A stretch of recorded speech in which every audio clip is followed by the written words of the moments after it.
Discussion keeps the world turning. This is Roundtable. Robots ran a half marathon in Beijing, but they weren't just moving, they were competing, stumbling, and pushing through like real racers. So, was this just a fun event, or maybe a serious look at where our tech is taking us? And by the way, when humans and machines share the same track, who do we cheer for? Coming to you from our studios live here in Beijing, this is Roundtable. I'm Steve. Thanks for being with us today. And for the show, I'm with Yushun and Fei Fei.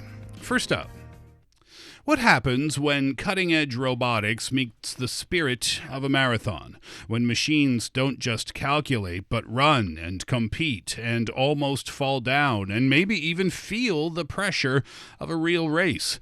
In a world where robots are quickly stepping out of labs and into our everyday lives, the Beijing humanoid robot half-marathon race, it ended up turning innovation into a literal race against time. And it wasn't just about speed, it was about intelligence and adaptability and how close machines can come to moving like us. As critical as Fei Fei might be, I was very impressed by the video that I saw. What happens, though, and I mentioned this already, when robots run against humans, are we cheering for the humans? Are we cheering for the robots? This race was half robot, half human.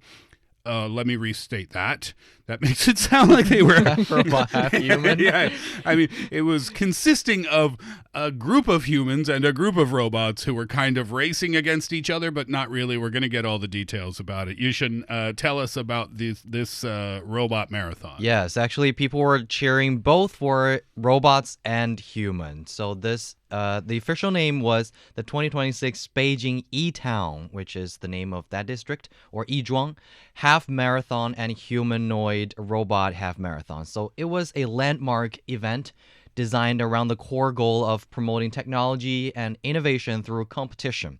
And it served as a field test for autonomous navigation in real-world road conditions and acts as a platform to demonstrate Beijing's Yizhuang district's industrial vitality and also innovation. So that district here in Beijing, this district itself is known for this type of thing. Exactly. That is an area that you can see a lot of these autonomous driving cars going around. When you get into that district, you can totally see, it is kind of a futuristic city that you can have. And I also think before these marathons, officially kicked off, a lot of companies testing their robots on the streets of Yizhuang, and you can see on social media, like late at night when they go out, they run across robots doing their racing testing, and it's really, really fantastic and futuristic. That's kind of cool, yeah. So that town or that area within Beijing is known for its autonomous driving and its testing, right? So you'll see delivery carts and all those types of things moving around the streets. Yeah. So this edition in 2026, there was a big upgrade in participation? With over 100 teams from 76 entities across 13 provinces and involving 26 different brands and more than 300 humanoid robots. And some of them are also the teams from universities, even international universities. Oh, cool. I think it's the University of Munich from Germany? Germany, yes. And then some of them are not using their own developed robots, but they are, I think, bought or borrowed the robots from some existed companies, and then they developed the software for these robots and then participating in this competition. So they bought the canvas, so to speak, and then put whatever they want onto that canvas. This is not the first installment, though, right? They did this last year. So how does this year's event compare to last year's? Last year was actually the first half marathon featuring humans and robots running together, and that event attracted 20 humanoid robot teams, and 6 of them were successfully completed that whole race.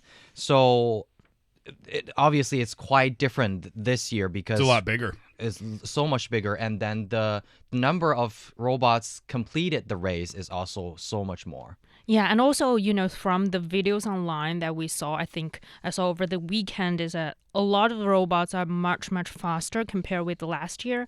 Because last year, I remember vividly when I saw the videos of them competing in these half marathons, it's almost to a level of comic because they're moving kind of slow and some of them stumble. Yeah. Some of them even you can see they're failing as they're, racing. So, but this year is actually taking it to a next level, and I'm really, really impressed by, just we're only seeing that 1 year difference and how big of a change when it comes to the technology and software development behind these robots are developing. We were sharing some videos and watching videos before the show, specific robots that were running in the race. And I say running. I use that term loosely because some of them were on a full-out sprint. Exactly. They look like Usain Bolt. Usain nuts and bolts?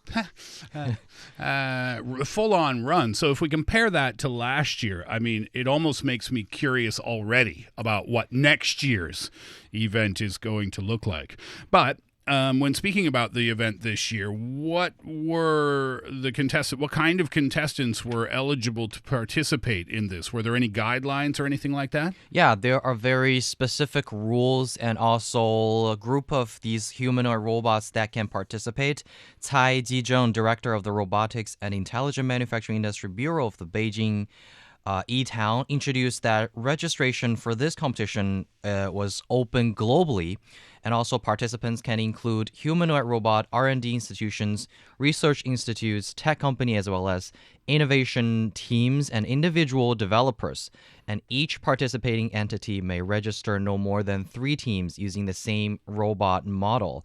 And all participating robots must strictly meet 3 core requirements. 1, being humanoid in form, bipedal in movement, and capable of autonomous locomotion. And their height must range between 75 centimeter and 180 centimeter. It is quite a huge range, to be honest, because we saw some of the videos. The shortest one can be really, really cute. Yeah, that Like a was called. baby. Yeah, that was called the baby of the event, right? It Yeah. had a cute little hat on it, and was it carrying a bottle of some sort? So it's literally a baby. Yeah, and the race covers a standard half marathon distance of around 21 kilometers. Pretty impressive. Yeah, a true half marathon. Yes. Yeah. Yeah, where did they do this in Beijing, by the way? Was it in that neighborhood that we talked about before? Was it strictly in that neighborhood? Yeah, in Yizhuang, specifically in the Daxing district of Beijing, and the route starts in a streets called Kechang 17th Street and ends at a very famous park called Nanhaizi Park. So it's I think for a half marathon, it's a very routine route in this area of Beijing. But the terrain can be very challenging because it's featuring over 10 different types of surfaces. They have slopes, they have narrow paths, they have sharp bends, nearly approaching 90 degrees. They also include like 12 left turns and 10 right turns.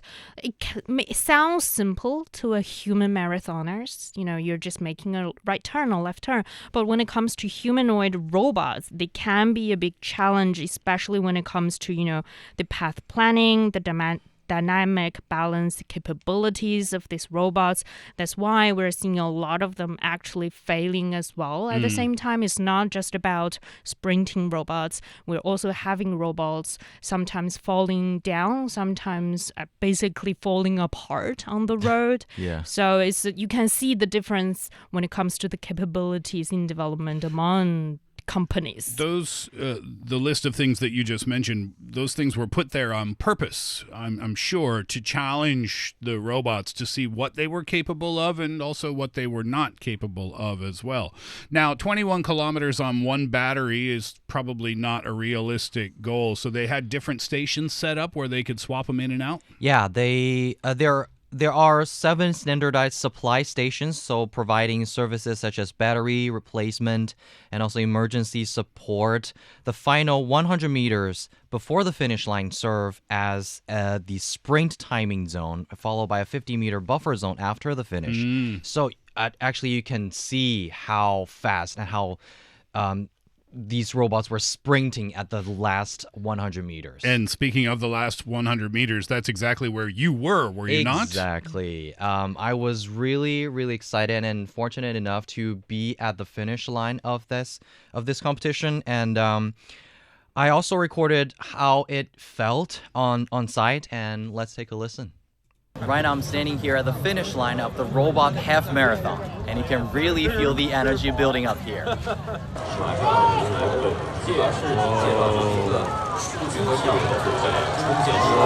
Whoa, that's fast. And what's even more impressive is how stable they are. Even if there's a slight stumble, most of them recover instantly and keep going.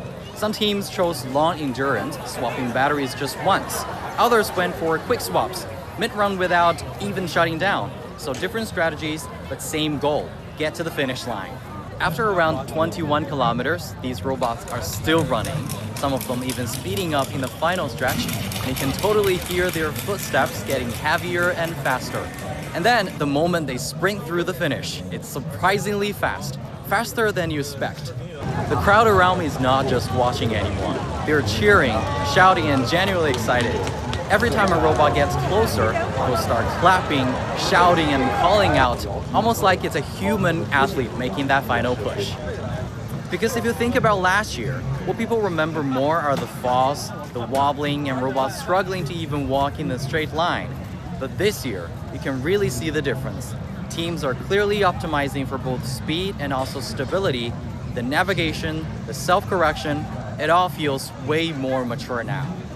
What a difference 12 months can make, huh? Exactly. Yeah. By the way, what were you seeing when we heard whoa, whoa, whoa? I think that's the one. That's the winner that went through that finish line, and people were just shouting for it. That's the And video. how fast it was. It's the video I saw before the show. That thing was almost flying.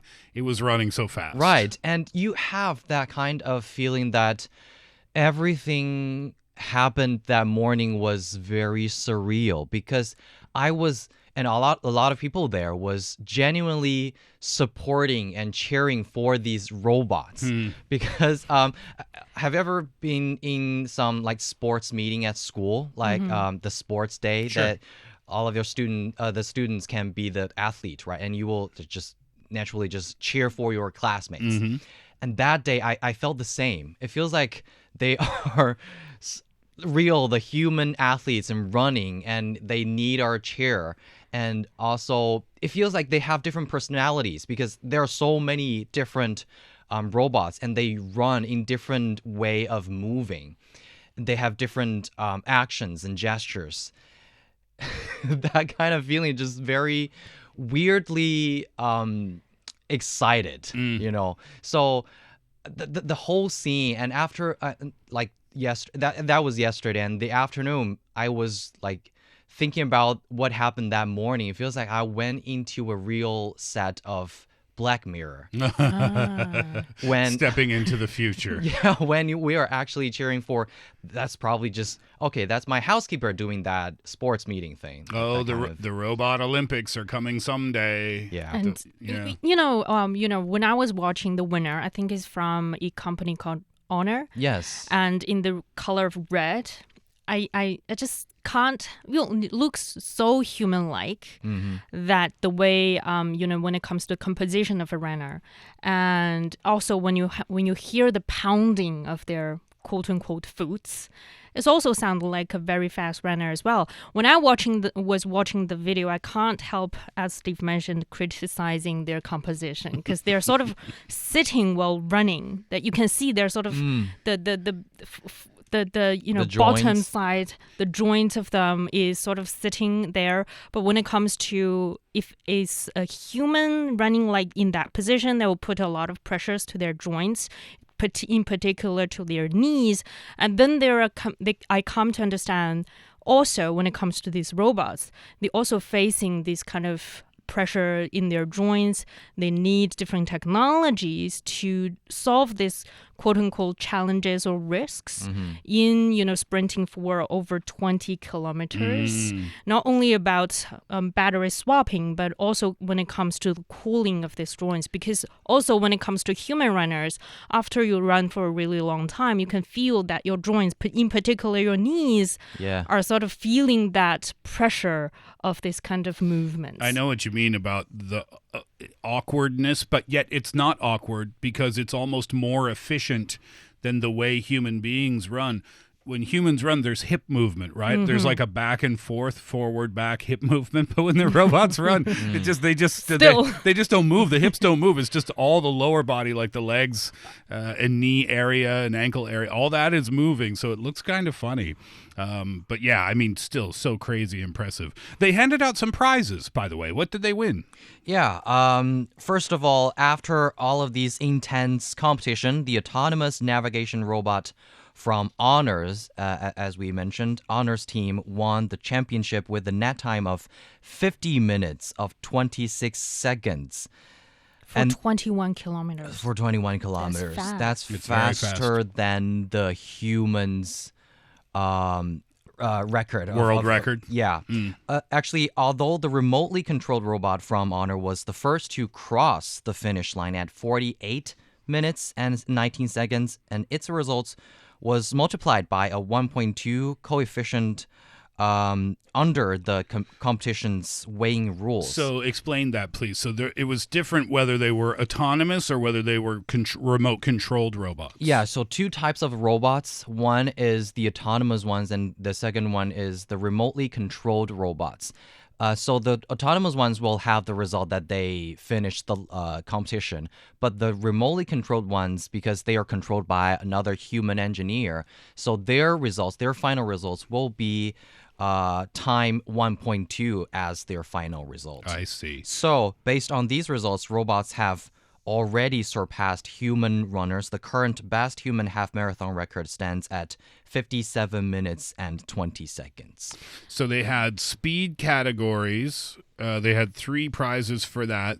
Then they had the Finishers Award, which is like a participation award kind of, but proving that you finished the race, which is a big deal in robot marathons. Because not all the teams, not all the robots can actually finish that competition. 40 out of 102 participating teams, 47 successfully finished the race, and among them 18 teams completed it using autonomous navigation and 29 relied on remote control.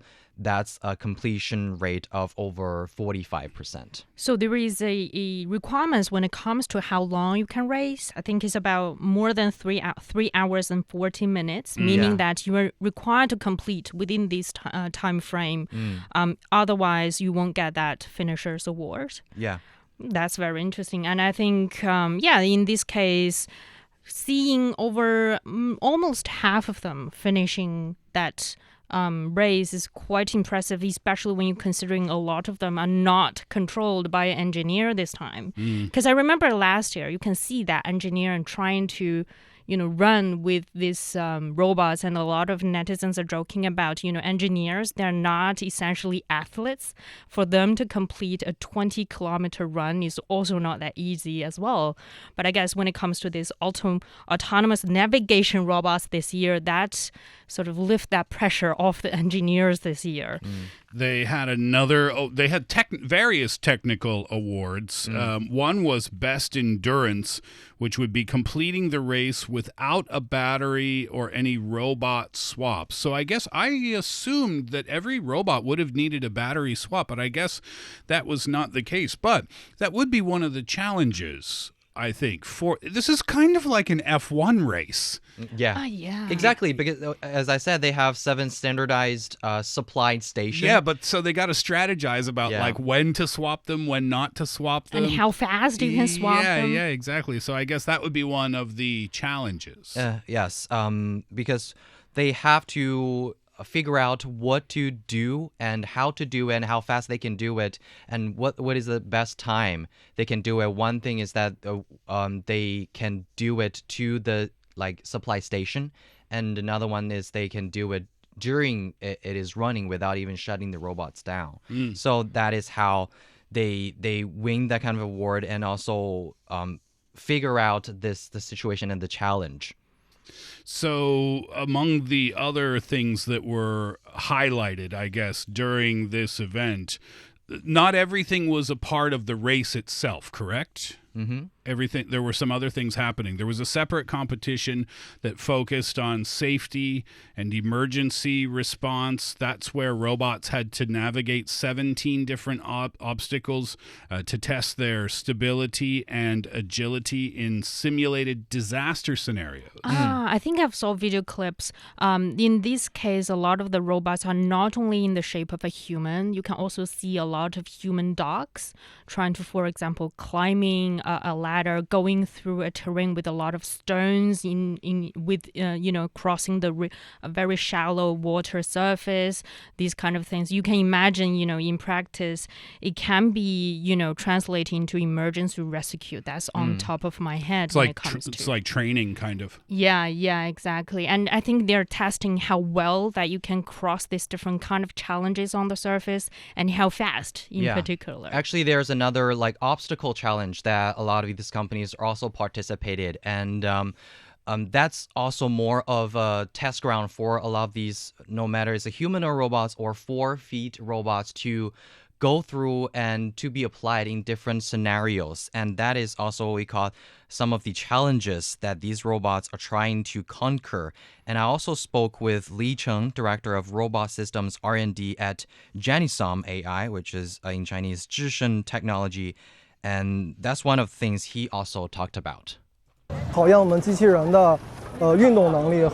This tests our robot's mobility and overall endurance, as well as its autonomous navigation capabilities. The 21-kilometer marathon is a long-distance challenge requiring around 3 continuous hours of operation.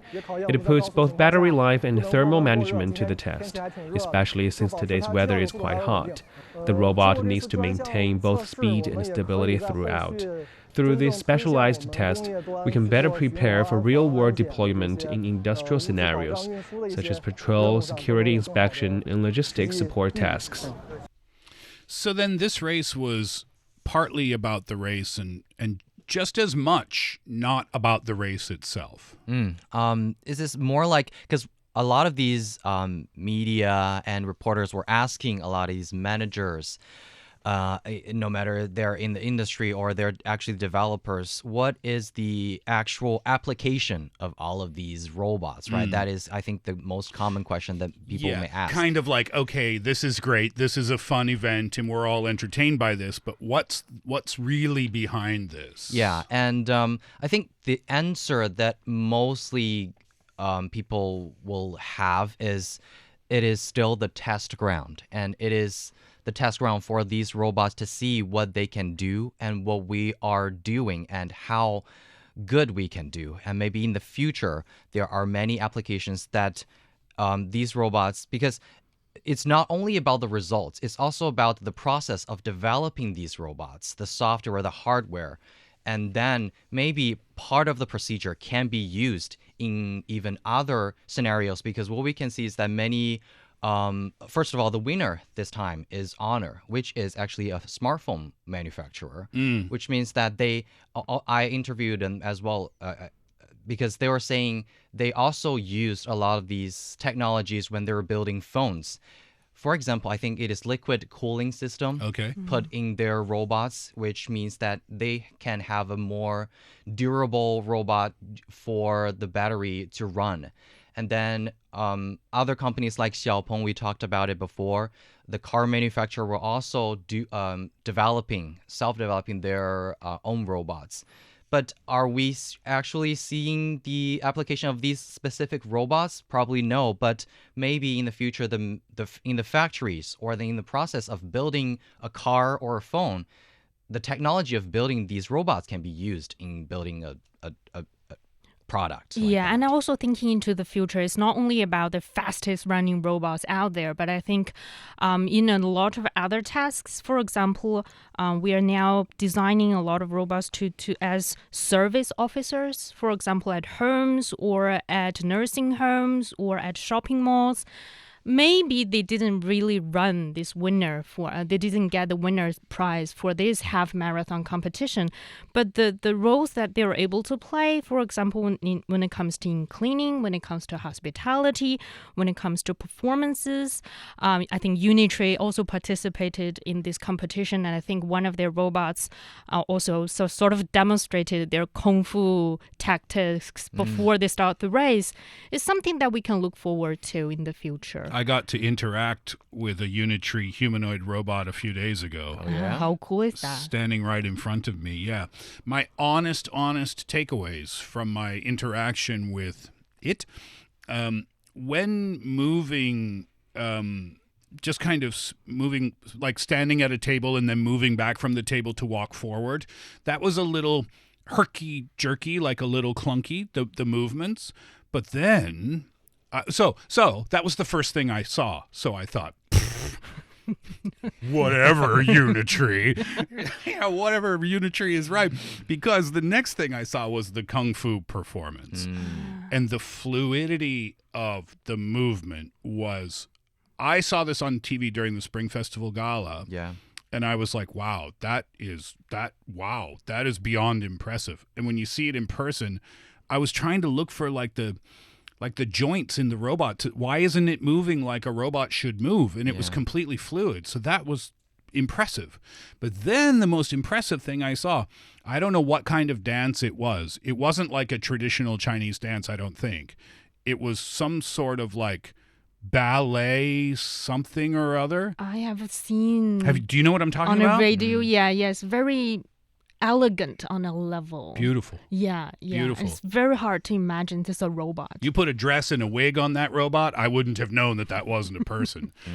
So long story long, I was kind of completely blown away. But just as a final point, I wanted to ask you this, Yushun.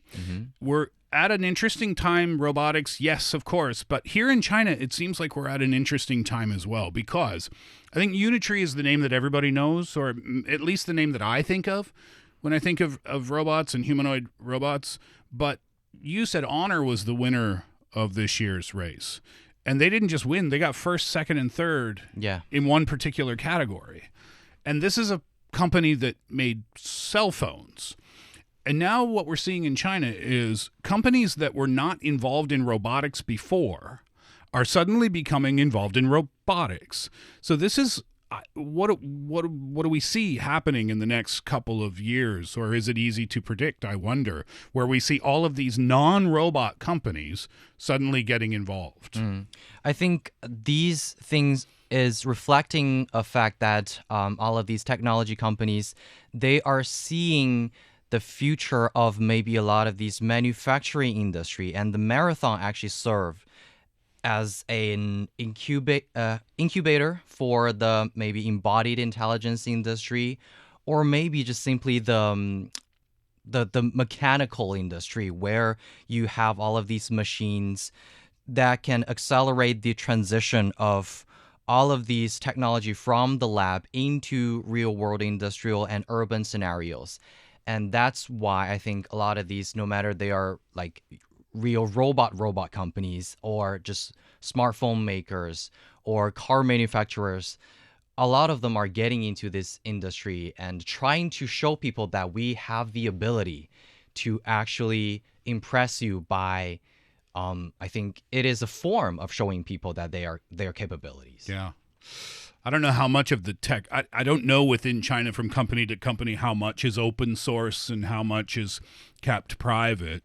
But the more that's shared, my thought is, if it is, the more that's open source, the more companies that get involved, the faster the innovation is going to come at us, which is a really cool thing.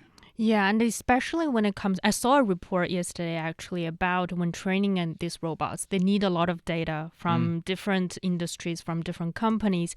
And I think there are some platforms out there, especially when we think about Unitree, it's a startup. it's not a $1 billion, conglomerate, big company, competing internationally. But the reason they're able to train a robot doing a lot of kung fu moves or dances is because they're able to acquire this data and using that data to train their robots to learn the movements in their hands, in their limbs or whatever. So I think that is also one of the reasons a lot of companies are able to develop their own robots, no matter it's a car maker, no matter it's a phone maker, no matter it's just a startup with a bunch of young people getting together and starting their own R&D process. So yeah, as Steve mentioned, having this kind of open source platform, sharing data is one of the main factors when they're talking about this. That video of the robot that won, I said to Yushun before the show, he's running like he stole something. I expected to see a police car trailing behind with the lights flashing or something. He was flying. It's amazing the times we're living in now.